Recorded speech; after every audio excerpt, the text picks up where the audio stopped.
বিসমিল্লাহির রহমানির রহিম। আসসালামু আলাইকুম ওরহমতুল্লাহি আলাইহি ওয়াবারকাতুহু। প্রথমেই একটা কথা পরিষ্কার করে বলে রাখি, আমরা কোনো দলের ব্যানার বহন করি না, আমরা কোনো দল করি না। পবিত্র মহান আল্লাহ তাআলা নিজেই আমাদের নাম রেখেছেন মুসলিম।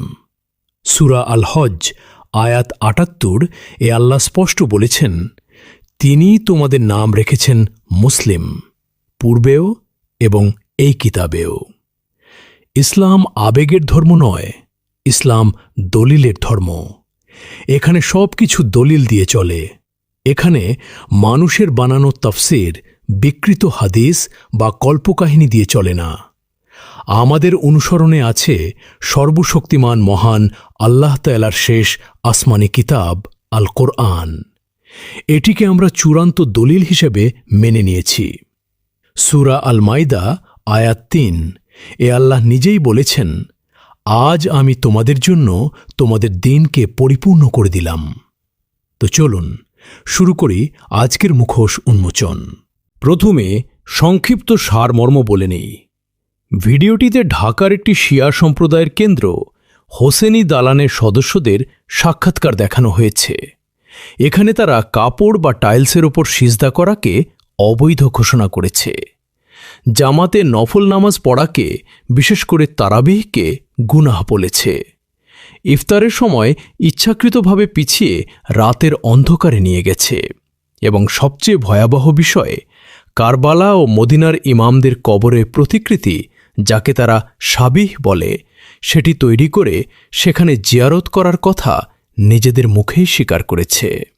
এই বক্তব্যগুলোর প্রতিটি সরাসরি সহিহ সুন্নাহ ও তাওহীদের পরিপন্থী এবং বিদআতের অন্তর্ভুক্ত। এইবার আসুন প্রতিটি দাবি লাইন বাই লাইন বিশ্লেষণ করি।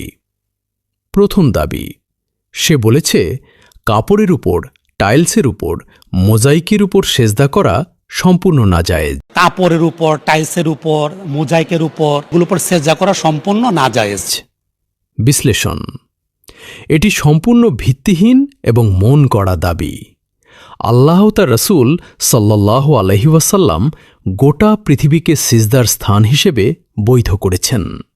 সহিহ বুখারী হাদিস নম্বর ৩৮৮-এ রাসূলুল্লাহ সাল্লাল্লাহু আলাইহি ওয়াসাল্লাম স্পষ্ট বলেছেন, সমগ্র জমিনকে আমার জন্য মসজিদ ও পবিত্রকারী করা হয়েছে।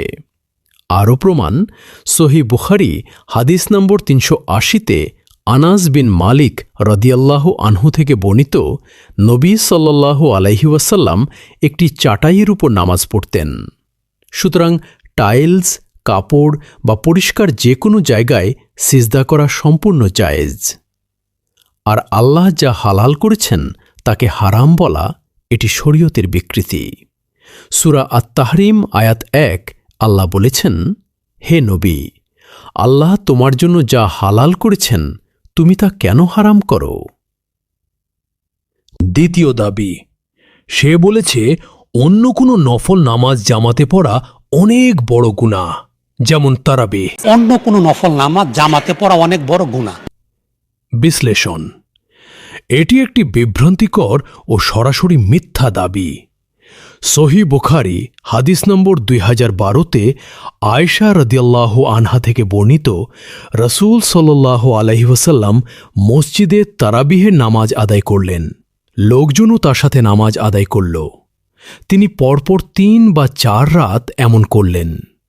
এরপর উম্মাতের উপর ফরজ হয়ে যাওয়ার ভয়ে তা ছেড়ে দিলেন। লক্ষ্য করুন, তিনি ছেড়ে দিয়েছেন ফরজ হয়ে যাওয়ার ভয়ে। এটাকে গুনাহ বলেননি, বরং তিনি নিজেই জামাতে পড়িয়েছেন। এটাকে গুনাহ বলা মানে রাসূলের নিজের আমলকে গুনাহ বলা, যা চরম ধৃষ্টতা এবং কুফুরের সমতুল্য।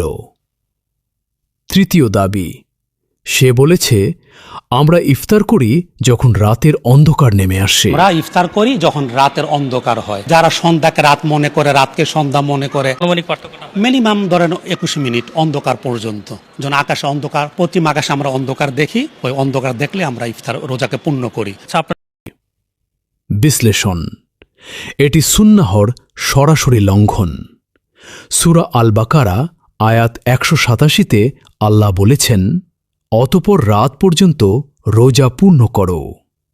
এখানে রাত বলতে সূর্যাস্তকে বোঝানো হয়েছে, গভীর অন্ধকার হওয়া পর্যন্ত অপেক্ষা করতে বলা হয়নি। সহি বুখারি হাদিস নম্বর ১৯৫৭ এবং সহি মুসলিম হাদিস নম্বর ১০৯৮তে রাসূলুল্লাহ সাল্লাল্লাহু আলাইহি ওয়াসাল্লাম সতর্ক করে বলেছেন, মানুষ ততদিন কল্যাণের মধ্যে থাকবে যতদিন তারা ইফতারের সময় হওয়া মাত্র তা দ্রুত করবে। আরও শুনুন, সহি মুসলিম হাদিস নম্বর ১০৯৯-এ আবু হুরায়রা রাদিয়াল্লাহু আনহু থেকে বর্ণিত, রাসূলুল্লাহ সাল্লাল্লাহু আলাইহি ওয়াসাল্লাম বলেছেন, দিন বিজয়ী থাকবে যতদিন মানুষ ইফতার তাড়াতাড়ি করবে, কেননা ইহুদি ও খ্রিস্টানরা ইফতার বিলম্ব করে।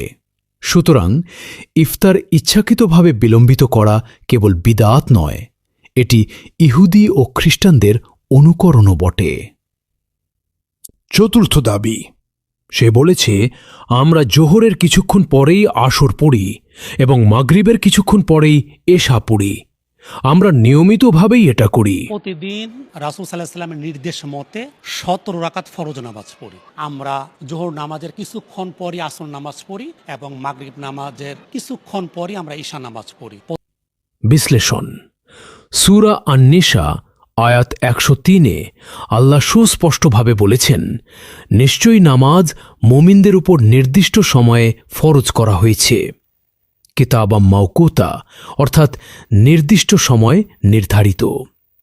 সূরা হুদ আয়াত ১১৪-তে আল্লাহ আরও বলেছেন, আর নামাজ কায়েম করো দিনের দুই প্রান্তে এবং রাতের কিছু অংশে। সূরা আল ইসরা আয়াত ৭৮-এ বলা হয়েছে, সূর্য ঢলে পড়ার সময় থেকে রাতের অন্ধকার পর্যন্ত নামাজ কায়েম করো এবং ফজরের কোরআন পাঠও। হ্যাঁ, বিশেষ পরিস্থিতিতে যেমন সফর, অসুস্থতা বা বৃষ্টিতে ২ ওয়াক্ত একত্রিত করার অনুমতি আছে, কিন্তু প্রতিদিন নিয়মিতভাবে কোনো কারণ ছাড়াই ২ ওয়াক্তের নামাজ একত্রিত করা কোরআনের এই আয়াতগুলোর সরাসরি লঙ্ঘন। আর এটিই সবচেয়ে ভয়াবহ, সে নিজের মুখেই স্বীকার করেছে এখানে ইমাম হাসান ও ইমাম হুসাইনের কবরের প্রতিকৃতি রাখা হয়েছে, যাকে আমরা শাবিহ বলি, যেন আমরা কারবালা বা মদিনায় না গিয়েও এখান থেকে জিয়ারত করতে পারি। এই দুটি প্রতিকৃতি আসলে কার বা কেন আসলে দেওয়া হয়েছে? হ্যাঁ, মাজারের মতো দেখছিলাম। এটা হচ্ছে ইমামে হাসান এবং ইমামে হুসেনের যে কবর, যেটা আমরা কারবালায় জানি আছে, ওই কারবালায় একটা ইমামে হুসেনের কবর আছে, আর একটা হচ্ছে মদিনায় ইমামে হাসানের কবর। তো ওই দুইটা কবরের যে প্রতিচ্ছবি বলে, এটাকে মানে সাবি প্রতিচ্ছবি বলে, এই প্রতিচ্ছবি আমরা এখানে রেখেছি। এটা রাখার উদ্দেশ্য হচ্ছে আমরা তো ওইখানে গিয়ে প্রতিদিন জিয়ারত করতে পারি না, তো প্রতিচ্ছবিটা যাতে আমরা এখান থেকে জিয়ারত করি এবং ওখানে পর্যন্ত যাতে। বিশ্লেষণ, এটা শুনুন এবং গভীরভাবে চিন্তা করুন। কবরের প্রতিকৃতি বানিয়ে সেখানে ভক্তি নিবেদন বা জিয়ারত করা, এটি ইসলামে সম্পূর্ণ নিষিদ্ধ। এটি তাওহীদের সরাসরি পরিপন্থী এবং শিরকের দরজা। সূরা ইউনুস আয়াত ১০৬-এ আল্লাহ সুস্পষ্ট ভাষায় বলেছেন, আর আল্লাহ ছাড়া এমন কিছুকে ডেকো না যা তোমার কোনো উপকার করতে পারে না এবং তোমার কোনো ক্ষতিও করতে পারে না।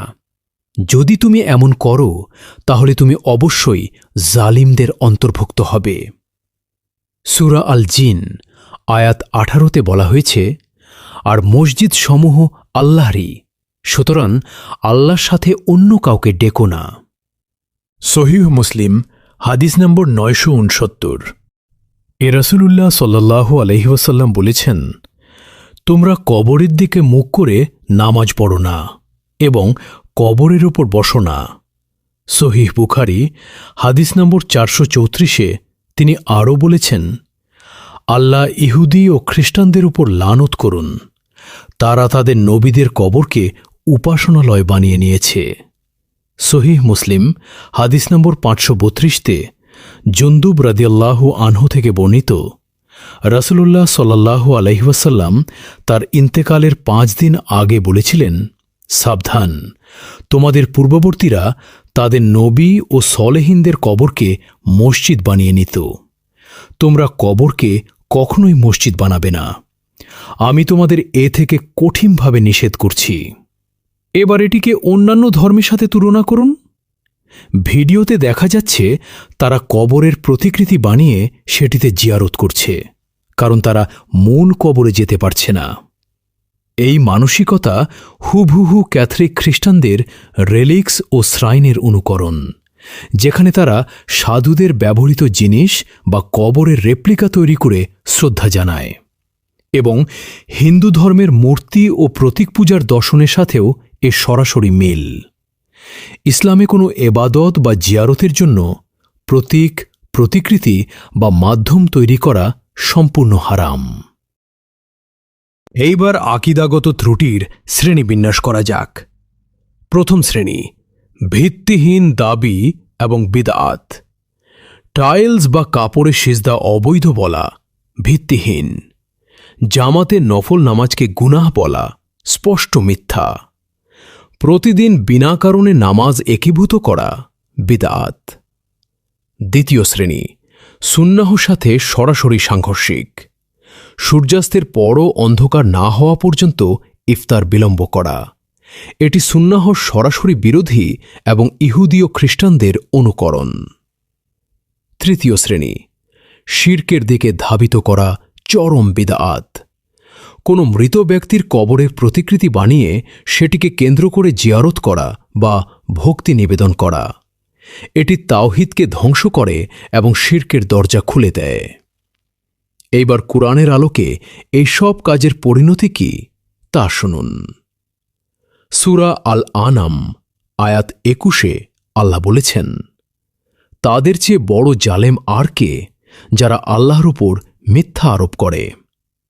সূরা আল আনাম আয়াত ১৫৯-এ আল্লাহ আরও বলেছেন, নিশ্চয় যারা তাদের দিনকে বিভক্ত করেছে এবং বিভিন্ন দলে বিভক্ত হয়ে গেছে, তাদের সাথে তোমার কোনো সম্পর্ক নেই।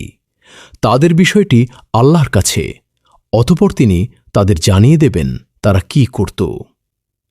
সহিহ বুখারী হাদিস নম্বর ২৬৯৭-তে নবী সাল্লাল্লাহু আলাইহি ওয়াসাল্লাম বলেছেন, যে ব্যক্তি আমাদের এই দিনে এমন কিছু নতুন সৃষ্টি করল যা এর অন্তর্ভুক্ত নয়, তা প্রত্যাখ্যাত, বাতিল। এইবার একটি অত্যন্ত গুরুত্বপূর্ণ কথা বলি। পবিত্র আল কোরআনের নির্দেশনা অনুযায়ী শিয়া, সুন্নি, ওহাবি, দেওবন্দি, বেরেলভি, আহলে হাদিস বা যত নামেই হোক, প্রতিটি দল সবাই বাতিল। কারণ মহান আল্লাহ সূরা আল আনাম আয়াত ১৫৯-তে নিজেই বলেছেন, যারা দিনকে বিভক্ত করেছে এবং দলে দলে ভাগ হয়ে গেছে, হে মুহাম্মদ, তাদের সাথে তোমার কোনোই সম্পর্ক নেই। সূরা আর রুম আয়াত ৩১-৩২-তে আল্লাহ আরও বলেছেন, তোমরা তাদের অন্তর্ভুক্ত হইও না যারা শিরিক করেছে, যারা তাদের দিনকে বিভক্ত করেছে এবং বিভিন্ন দল হয়ে গেছে। প্রত্যেক দল তাদের কাছে যা আছে তা নিয়ে আনন্দিত। সুতরাং যতদিন একজন মানুষ কালেমা শাহাদাত পড়ে মুসলিম পরিচয় দেওয়ার পরও নিজেকে কোনো একটি দলের তকমা লাগিয়ে রাখবে, ততদিন সে আল কুরআনের এই আয়াতগুলোর সরাসরি বিরোধিতায় থাকবে এবং সে বিভ্রান্তিতে রয়ে যাবে। ভালো মুসলিম হতে গেলে প্রথম শর্ত হল সকল মানবসৃষ্ট দলের তকমা ছুঁড়ে ফেলা এবং শুধুমাত্র আল্লাহ, তার কিতাব এবং তার রাসূলের সহিহ সুন্নাহকে আঁকড়ে ধরা। এটা কোনো মানুষের মতামত নয়, এটা আল কুরআনের সরাসরি আয়াত। এতে দ্বিমত করা কোনো সুযোগ নেই। এইবার দাওয়াহ ও শিক্ষণীয় দিকটি শুনুন। এই পুরো বিশ্লেষণ থেকে একটি বিষয় স্ফটিকের মতো পরিষ্কার হয়ে গেছে। খাঁটি ইসলাম, যেটাকে আমরা তাওহীদ বলি, সেটা অত্যন্ত সরল, অত্যন্ত যৌক্তিক এবং সম্পূর্ণরূপে প্রতীক নির্ভরতা থেকে মুক্ত। ইসলামে আল্লাহর সাথে বান্দার সরাসরি যোগাযোগ স্থাপিত হয়। এর জন্য কোনো নির্দিষ্ট পবিত্র পাথর লাগে না, কবরের রেপ্লিকা লাগে না, কোনো মানুষের তৈরি মাধ্যম বা ইন্টারমিডিয়ারি লাগে না। আল্লাহ সূরা আল বাকারা আয়াত ১৮৬তে বলেছেন, আর যখন আমার বান্দারা তোমাকে আমার সম্পর্কে জিজ্ঞেস করে তখন বলো, নিশ্চয়ই আমি অতি নিকটে। আমি প্রার্থনাকারীর প্রার্থনায় সাড়া দিই যখন সে আমাকে ডাকে। এবং এখন চূড়ান্ত রায়। পবিত্র আল কোরআন এবং সহিহ হাদিসের ভিত্তিতে এই ভিডিওতে উপস্থাপিত শিয়া বক্তব্যগুলো স্পষ্টভাবে ভুল, বিভ্রান্তিকর এবং বিদআতে পরিপূর্ণ, যা মুসলিমদের বিশুদ্ধ তাওহীদ থেকে দূরে সরিয়ে দেয়। এবং শুধু শিয়ারা নয়, একই কথা সুন্নি, ওহাবি, দেওবন্দি, বেরেলভি সবার ক্ষেত্রে সমানভাবে প্রযোজ্য, যতক্ষণ তারা দলীয় ব্যানার ত্যাগ করে শুধু মুসলিম পরিচয়ে ফিরে না আসবে। এই সিদ্ধান্ত শুধুমাত্র পবিত্র আল কোরআন এবং সহিহ হাদিসের ভিত্তিতে দেওয়া হয়েছে। কোনো আলেমের মতামত নয়, কোনো মাযহাবের মতামত নয়, কোনো গোষ্ঠীর মতামত নয়, শুধু আল্লাহর কিতাব এবং তার রাসূলের সহিহ বাণী। এটাই আমাদের একমাত্র মানদণ্ড এবং এতে কোনো প্রশ্নের অবকাশ নেই। সবাই ভালো থাকুন, সুস্থ থাকুন। এমডি ইমন টিমকে ফলো করুন। পরবর্তী ভিডিওতে আবার নতুন বিশ্লেষণ নিয়ে দেখা হবে। আল্লাহই হলেন রক্ষাকর্তা।